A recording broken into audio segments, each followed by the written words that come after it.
Hey guys, welcome back to my channel. My name is Marina Selby, and in today's video I want to walk you through some of the main steps that helped me save about 50,000 in about a year and a bit for my first down payment on my first property.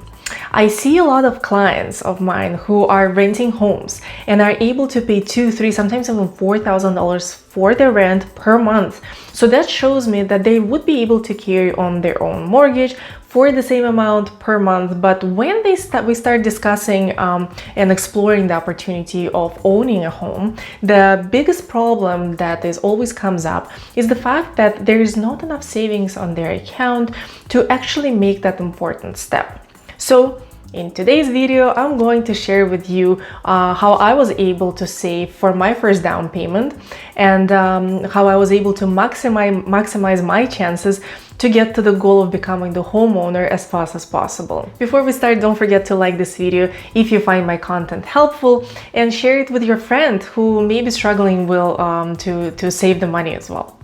One thing that is super important to keep in mind is that you have to stay organized and keep yourself accountable, not cheating. Otherwise, you're cheating yourself, right? I'm a very diligent person. I'd say that I'm very much of a goal-oriented individual. And if I set a goal for myself, you better believe I will get there no matter what, or just die trying. So you're gonna have to have pretty much the same attitude approaching this task and do your best to stay motivated until you get there. So having said all of that, if implementing everything that I'm going to mention is too much, just pick a few things that would work best for you and your family and your personal situation, and it is still going to bring you much closer to your personal goal of becoming the homeowner. Step number one, you should obviously analyze and understand the housing market and understand what area you would like to live in. Once you figure that out, you need to figure out the average cost of a home and calculate the goal of how much you need to save in order for you to get that down payment ready. So for example, if the average home in your area is about 900,000 and you want to put at least 5% down payment, your goal would be $45,000. Okay, we figured that out. Now, the next step would be to create the Excel spreadsheet and to write down all of your monthly expenses, including the rent payments, groceries, the entertainment, your morning coffees, excessive shopping, eating out, and so on. And you're going to learn how to prioritize going forward. Yes, saving money requires a lot of sacrifices, unfortunately, and that's just called life, and I can't change anything about that, but I can help you figure out the best way to do that.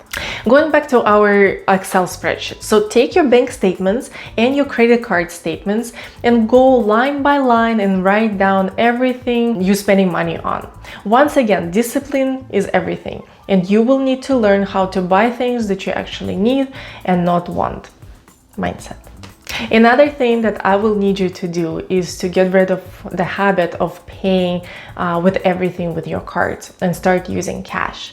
First of all, it will prevent you from buying things that you cannot afford. You will also avoid interest payments on these new purchases. And what is most important part is that cash makes it easier to budget and stick to it because it's physical money in your hands. Another thing that I did was I requested the automatic transfer of a portion of my salary into a separate high interest, or even better, the tax-free savings account each pay period. This means that it will be done automatically for you to eliminate that one extra step that will prevent you from doing that on your own. Next thing to do is to review your internet, phone, cable providers, as well as other subscriptions you may have and possibly not even use, and reduce these monthly payments by renegotiating the terms or simply canceling some of the unnecessary subscriptions. I remember that actually helped me save over $40 a month, which was huge at that time. So look at your Netflix subscriptions, Amazon Prime, Disney subscriptions, and things like that, and see what you don't use and try to maybe cancel those. A great way to declutter your home and to make some extra money is obviously to sell everything you haven't used for at least 1.5 years. You know what I'm talking about. All of us have things tucked into the corners and somewhere in the storage that can be labeled, what if I need it one day. But the reality is that getting rid of those will help you save a ton of space and bring you some additional cash for sure.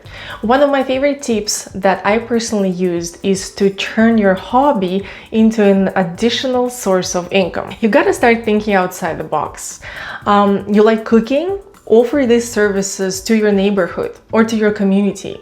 If you are a teacher and have some free time in the evening, start offering the tutoring services. Same goes for occasional babysitting if you enjoy working with the kids, or if you're a dog lover, offer dog walking services for your neighborhood. You will get that daily step count and make some extra cash. So there's always a need of those in each community, and I would use some Facebook groups to advertise your services.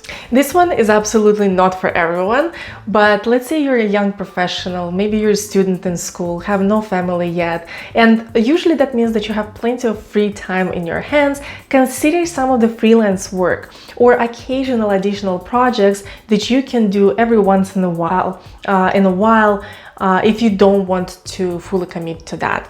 And ideally, if it's in the field of your expertise. This is one of the things I actually leveraged a lot when I used to work in a corporate environment back in the time, and that helped me tremendously to save some money. So I used to be the head of the HR department in one of the large marketing companies, and I quickly realized that many people did not know how to properly create the resume to highlight their experience and expertise. So I started offering such services to those who struggled. You will be surprised how many people leveraged my experience and help, passed on my number to their friends, and I was doing pretty much like 3 to 4 resumes a week sometimes. Needless to say that extra cash covered a lot of my expenses and increased my ability to save up much quicker. Okay, moving on to the next one. Find the cheaper way to do things you like. It might sound weird, but think of it. Like if you like reading books, start using library to borrow books. If you like shopping, then go and buy clothes that is on sale. Instead of going to the movies, sign up for Netflix. One ticket at the movies will pay you for the whole Netflix library for the entire month. Start preparing lunches at home rather than going out. This is huge, by the way. Pause the gym membership that you're probably skipping anyways every once in a while and start jogging outside. Maybe use some winter sports if it's winter outside and go skiing, skating. You can use the kids' playgrounds as the workout stations and so on. So things like that truly work. And if you commit yourself to them and start thinking outside the box, you will very quickly see the results coming in. Did you know that in Canada we have a great program that is called the Home Buyers Plan, where you're able to actually withdraw up to $35,000 from the RSPs as a down payment to purchase your first home? And the best part is that you will not be paying the tax on that as it would be on a standard withdrawal. You should also look into different provincial and federal home buyers programs that government offers to help you with the down payment, such as various first-time home buyers government incentives, rent-to-own programs.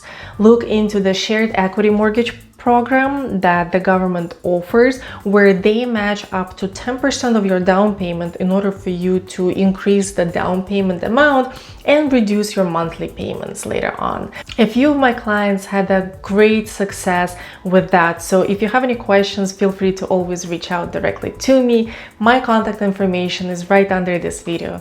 And the last but not least, again, it may not work for everyone, but I bet it's probably one of the biggest expenses for many of us, having the luxury of our own transportation. If possible, switch to public transport, if it's convenient, obviously. Or at least try to carpool with your friends or co-workers, as it will drastically reduce your monthly spendings. The upkeep of the car can really add up. Okay, so those are all of my suggestions, and I personally did absolutely every single one of them, believe it or not. when I was a bit younger, and I was super determined to become a homeowner. And in my mind, it was always the sooner the better, because I knew that real estate gets only more expensive the longer you wait. All the statistics out there have proven that. So my only suggestion, if you're truly determined to get your first home by the end of the next year, start implementing all of the above mentioned ideas and tips I shared with you, and write down in the comments below how it goes for you. Or maybe share with me some of the ways that I may have not thought about and maybe that worked for you and your family. Thanks so much for watching. Don't forget to like this video and share it with someone who is trying to save money as well for the down payment. And I will see you in my next video.